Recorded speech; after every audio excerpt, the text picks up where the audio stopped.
Selamat Paskah saudara-saudara. Ya saudara-saudara, minggu ini minggu Paskah ini mengingatkan kita sekali lagi tentang ibadah kita yang berpusat pada peristiwa-peristiwa Kristus. Ya, atau bahkan dikatakan ibadah orang Kristen itu adalah ibadah yang kristosentris.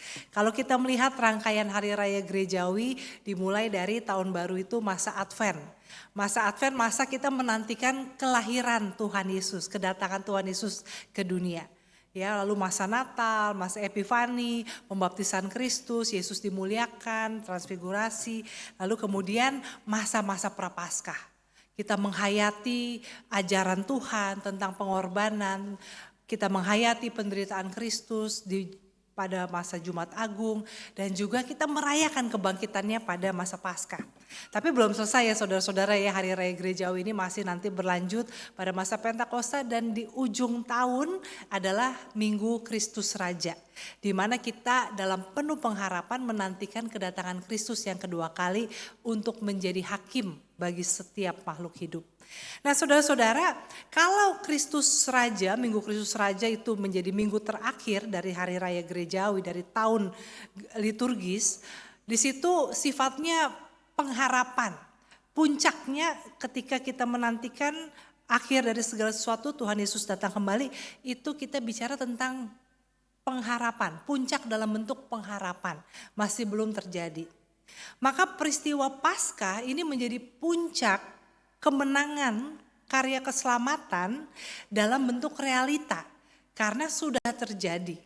Dan juga realita bukan sekedar isapan jempol, dongeng atau karangan atau mitologi tentang seorang bernama Yesus yang mati disalib lalu bangkit lagi, tetapi ini sebuah peristiwa sejarah yang bukan hanya ada catatannya di Alkitab, tetapi juga ada catatannya dalam catatan-catatan sejarah di luar kekristenan.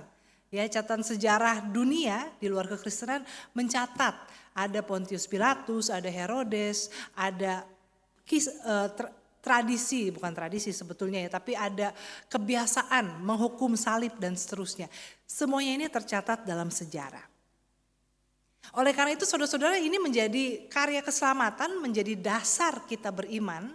Karena kalau kita hanya bicara tentang Allah yang menjadi manusia, ya, Yesus lahir di tengah dunia, mengajar, berjalan bersama dengan kita, maka itu belum selesai karya keselamatan itu. Karya keselamatan itu menjadi selesai dengan kematian Yesus di kayu salib, tetapi juga karena dia bangkit lagi, menang atas maut. Nah saudara-saudara, sayangnya yang menjadi dasar kepercayaan iman Kristen ini justru yang paling sering diragukan.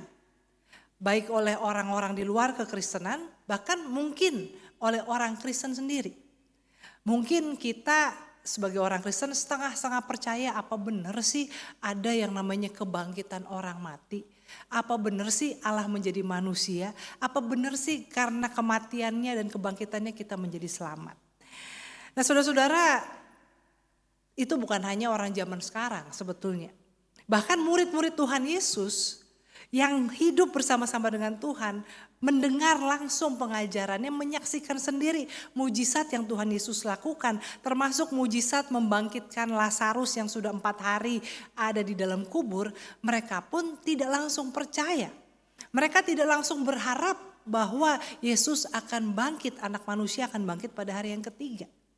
Mereka bahkan ketika murid-murid perempuan kembali menyampaikan kepada mereka, mereka pun masih tidak percaya. Kita tahu juga tentang Thomas yang juga masih belum percaya sampai melihat sendiri.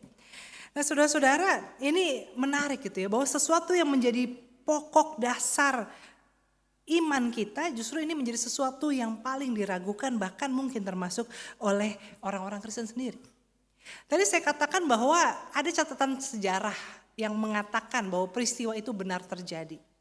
Ya, kita melihat ada Injil Matius, Markus, Lukas, Yohanes. Ini ada 4 Injil yang ditulis oleh 4 orang yang berbeda, di tahun yang berbeda, dari tempat yang berbeda, menceritakan peristiwa sejarah yang mereka alami, yang mereka saksikan, yang mereka dengar, dituturkan, dan ini ceritanya saling melengkapi. Jadi kalau dikatakan bahwa itu murid-murid tuh kan ada banyak yang mengatakan ya itu bukan Yesus yang disalib, tapi Yudas yang disalib. Jadi Yesus tidak pernah mati di salib, ada yang berkata begitu. Ada juga yang mengatakan kebangkitan Kristus itu hanya metafora.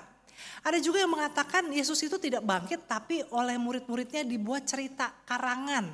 Cerita bohong supaya orang-orang menjadi percaya. Supaya apa yang Tuhan Yesus sudah sampaikan itu enggak palsu gitu ya, tapi benar, jadi dibuat cerita palsu. Tapi seperti saya katakan tadi, Injil yang menceritakan tentang kisah Yesus, kelahiran, kematian, kebangkitannya sampai kenaikannya ke sorga, itu ditulis oleh bahkan sebetulnya lebih dari 4 orang ya. Kita tahu ada Injil Maria Magdalena, Injil Barnabas dan sebagainya. Tapi 4 yang masuk dalam kanon ini ditulis oleh 4 orang yang berbeda, walaupun sama-sama murid Tuhan, dari waktu yang berbeda, beda tahunnya, beda lokasi penulisannya, bahkan beda alamat kepada siapa Injil-Injil ini dituliskan. Nah, tetapi cerita ini saling melengkapi.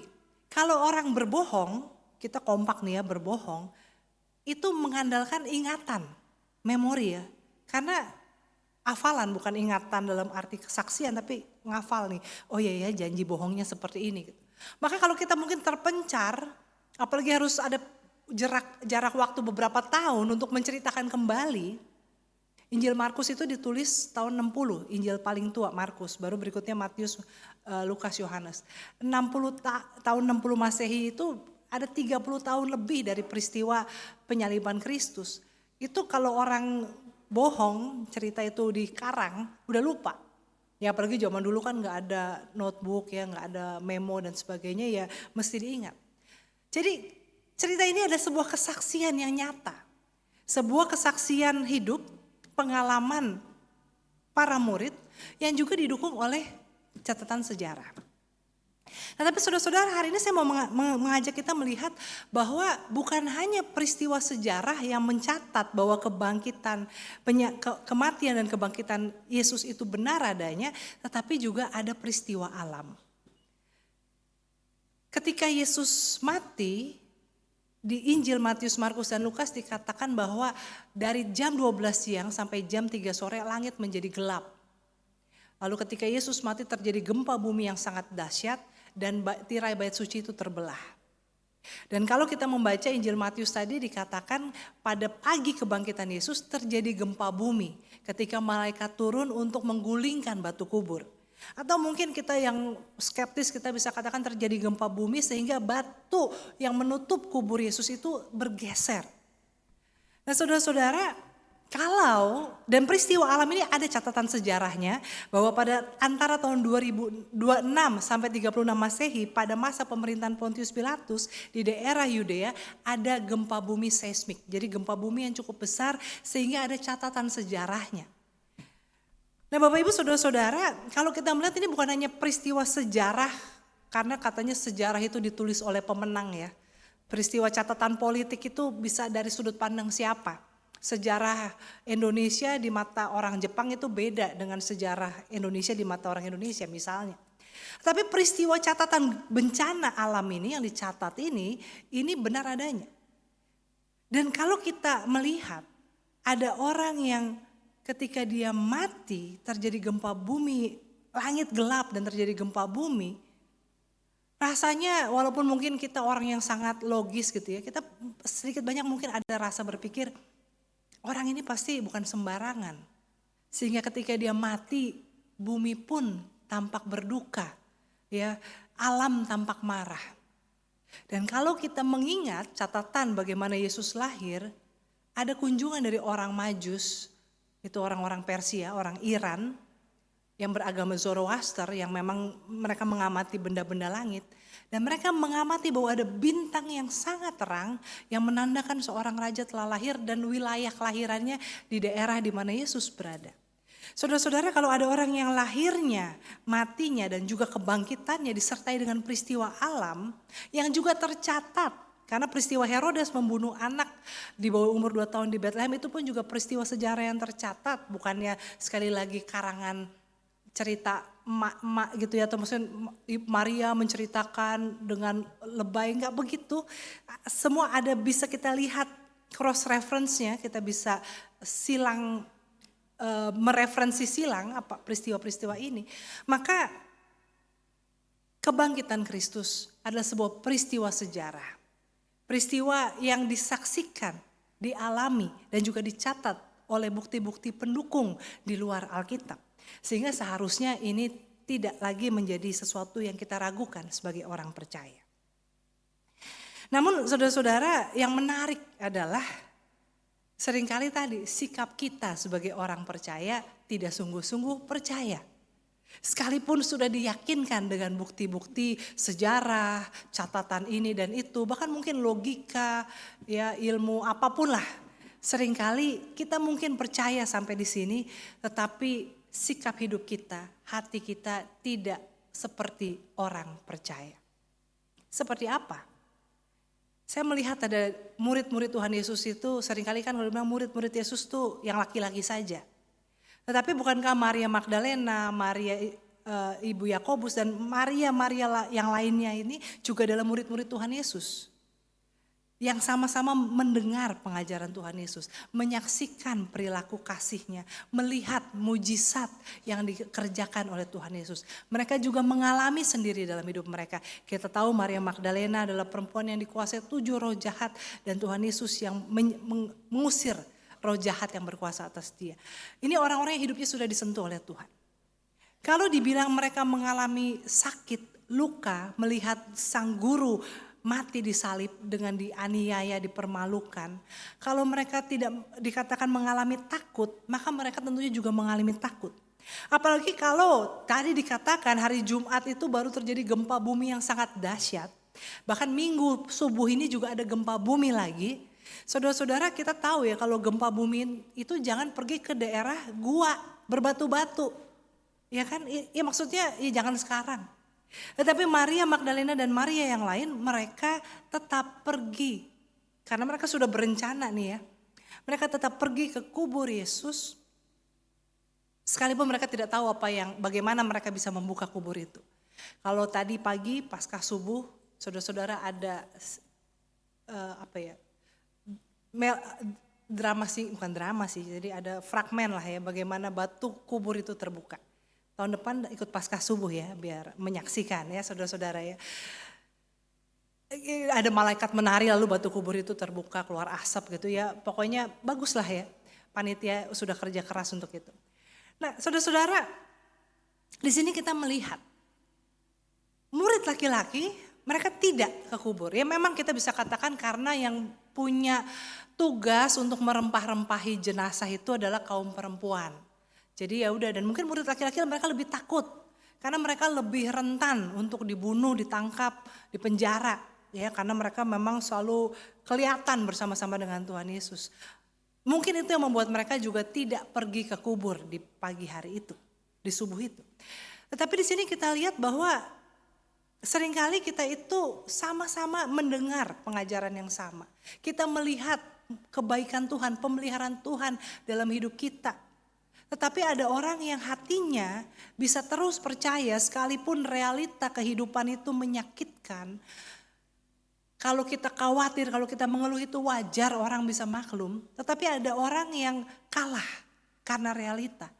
Ada orang yang sekalipun realita menyakitkan dia bisa tetap terus percaya. Bedanya di mana? Bedanya adalah cinta kasih.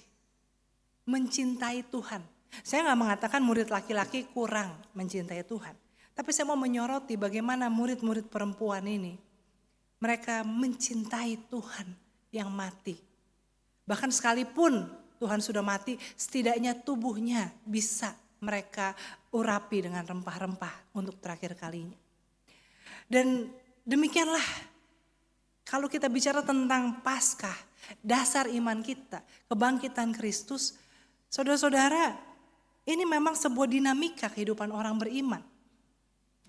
Tidak mudah untuk kita selalu bisa sejalan antara apa yang kita yakini, yang diajarkan, yang kita baca dalam firman Tuhan, dengan apa yang kita rasakan. Rasa sakit, rasa marah, rasa kecewa, itu seringkali memang tidak bisa dengan begitu saja didamaikan dengan apa yang kita yakini, apa yang sudah kita dengarkan, apa yang kita pahami. Namun saudara-saudara, peristiwa Paskah termasuk juga peristiwa alam di sekitar masa Paskah ini mengajak kita untuk belajar melihat lebih jauh. Saat ini kita sebagai orang Kristen, sebagai pembaca Alkitab, kita bisa melihat itu semua sebagai gambaran yang utuh. Ya. Kita bisa mengatakan itu ya luar biasa. Itu kalau bukan memang Yesus itu adalah Allah yang hidup, bagaimana mungkin bumi menjadi gelap? Kok bisa ketika dia mati, gempa bumi, tirai bait suci terbelah? Kita bisa melihatnya sekarang udah ceritanya udah utuh. Tetapi buat orang yang saat itu mengalami langsung, ceritanya kan sepotong-sepotong. Yang mereka lihat hanya tubuh yang babak belur, bersimbah darah, dan mengerang kesakitan. Itu yang hanya mereka lihat. Yang mereka rasakan hanya ketakutan, mereka hanya melihat bagaimana kekuasaan ketika ditentang, ketika dikritik, bisa berbalik dengan begitu ganas. Itu yang mereka lihat saat itu. Dan mungkin saat ini kita juga seperti orang-orang yang ada di kaki salib atau di jalan sengsara. Kita melihat realita kehidupan kita hanya segitu yang bisa kita lihat. Tapi kisah Paskah kebangkitan Kristus mengingatkan kita bahwa semua itu belum selesai. Setelah kematian ada kebangkitan. Bahkan dalam peristiwa yang tergelap sekalipun Allah menunjukkan keberpihakannya. Saudara-saudara, tentu orang bisa mengatakan apakah orang ini begitu jahat sehingga ketika dia mati bumi pun marah dan menolak. Bisa jadi mungkin kalau kita mau menafsirkannya begitu. Tapi kita memahaminya tadi ya, kalau kita melihat utuh mulai dari kisah Natal, maka bumi bukannya menolak Kristus yang mati, tetapi justru bumi turut mengerang, alam turut marah terhadap kejahatan manusia, terhadap kekurang ajaran manusia, terhadap hati yang mengeras, hati yang begitu cinta dengan kekuasaan, begitu cinta dengan kekerasan, sehingga orang yang tidak bersalah diperlakukan seperti penjahat dengan semena-mena. Saudara-saudara, kalau kita percaya bahwa Tuhan itu hadir, berkuasa, bekerja, melihat segala sesuatu, maka ya kita bisa melihat. Bahkan sekalipun bukan berarti misalnya gini ya, karena kita punya niat jahat lalu tahu-tahu hujan, angin sehingga kita gak bisa pergi. Bukan karena kita ada hujan ya. Bukan hanya karena satu orang nih jadi hujan deras, bukan. Tapi bahkan Tuhan sudah mengatur sehingga peristiwa-peristiwa alam itu bisa membatalkan kejahatan kita. Atau bahkan bisa menegur kita melalui peristiwa alam. Misalnya ketika pandemi yang lalu gitu, terlepas dari pandemi ini konspirasi atau bukan dan sebagainya. Saudara-saudara, kita melihat bagaimana ketika manusia mengurangi aktivitas, manusia di rumah aja, bumi itu pulih. Alam menjadi lebih sehat. Artinya di sini bagaimana kehidupan kita sebagai manusia, pergumulan kita, kesusahan kita, kejahatan kita dengan alam itu tidak terpisahkan. Maka kita juga perlu melihat bagaimana keadaan alam ini sehingga kita belajar. Ya, kalau misalnya dikatakan bahwa bumi ini sudah semakin rusak, beginilah, begitulah, mungkin kita perlu pertama-tama melihat cara hidup kita sebagai manusia. Nah, Bapak Ibu Saudara-saudara, apa yang bisa kita pelajari berikutnya? Tadi yang pertama ya, bagaimana peristiwa Paskah itu mengingatkan kita bahwa jangan fokus pada masalah kita. Lihatlah lebih luas lagi. Lihatlah lebih panjang lagi, jangan hanya saat ini, tapi juga nanti. Karena sesudah kematian ada kebangkitan. Tapi juga yang kedua Bapak Ibu Saudara-saudara, yaitu ketika kita percaya, ketika kita beriman, itu bukan hanya soal penalaran, bukan hanya soal pemahaman. Hari ini ada baptis CD untuk mereka yang sudah mengikuti katekisasi.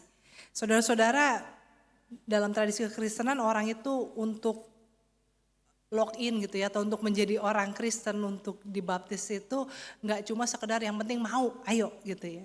Tetapi ada katekisasi, dulu setahun, sekarang 8 bulan, sudah agak lebih dipersingkat. Untuk apa sih? Supaya kita tahu apa yang kita percayai. Kita punya dasar pemahaman yang utuh. Ya, walaupun mungkin sangat basic, tetapi kita punya dasar pemahaman yang utuh.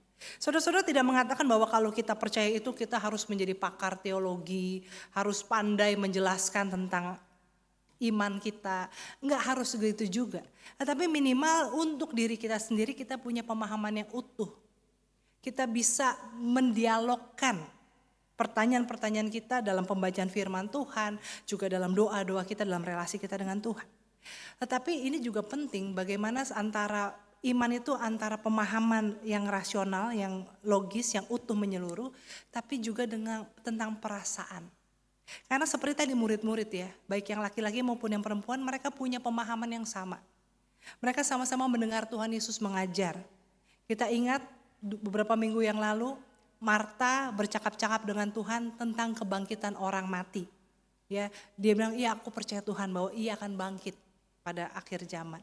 Artinya Tuhan Yesus juga mengajarkan tentang kebangkitan orang mati. Kalau Marta aja yang gak setiap saat bersama dengan Tuhan ingat dan mengerti, mestinya murid-murid yang laki-laki jauh lebih paham lagi, jauh lebih mengerti. Tetapi tadi seringkali pemahaman kita itu kalah dengan perasaan kita. Perasaan-perasaan yang negatif, perasaan-perasaan yang menarik, yang menghancurkan. Padahal saudara-saudara, perasaan itu sebetulnya adalah proyeksi kita atau tabungan kita dari pengalaman-pengalaman buruk yang tidak kita olah dengan baik. Ada orang yang percaya bahwa Tuhan itu maha kuasa tetapi tidak mau berdoa. Kenapa? Karena kalau dia berdoa dia takut kecewa. Kalau doanya tidak dijawab. Kenapa? Karena pengalaman dulu berdoa sekian lama kok doanya tidak dijawab. Saudara-saudara, banyak di antara kita itu perasaannya itu kita pisahkan. Kita tidak beriman dengan utuh karena kita sebetulnya sedang melindungi diri kita. Ya. Atau misalnya kita tahu bahwa Tuhan mengampuni, kita harus mengampuni, tapi kita sulit mengampuni karena perasaan terluka yang sangat. Padahal terluka itu kalau kita olah sebetulnya ini mungkin adalah masalah salah paham, masalah persepsi, masalah ego yang perlu kita olah. Tidak selalu serta-merta itu pasti sebuah kejahatan yang tidak termaafkan, saudara-saudara. Perasaan kita itu seringkali membuat kita, perasaan bisa membuat kita melesat maju mencintai Tuhan. Seperti perempuan-perempuan yang di luar nalar, mereka pagi-pagi ke kubur, ya mau apa, siapa yang membuka kubur itu? Karena begitu cintanya. Tapi juga bisa menghalangi kita untuk mendekat kepada Tuhan, untuk percaya sesungguhnya karena kita menjaga takut terluka, takut kecewa. Namun saudara-saudara, kita sebagai orang yang percaya, kita bukan saja percaya kepada Kristus yang bangkit. Tetapi seperti surat Kolose katakan, kita juga adalah orang-orang yang turut dalam kematian dan kebangkitannya. Maka kita bukan saja menjadi penonton yang dari jauh percaya Tuhan itu bangkit, Tuhan itu maha kuasa. Tapi kita terhisap di dalam kematian dan kebangkitannya. Kita hidup di dalam kuasa kebangkitannya. Kita hidup dalam anugerah keselamatannya.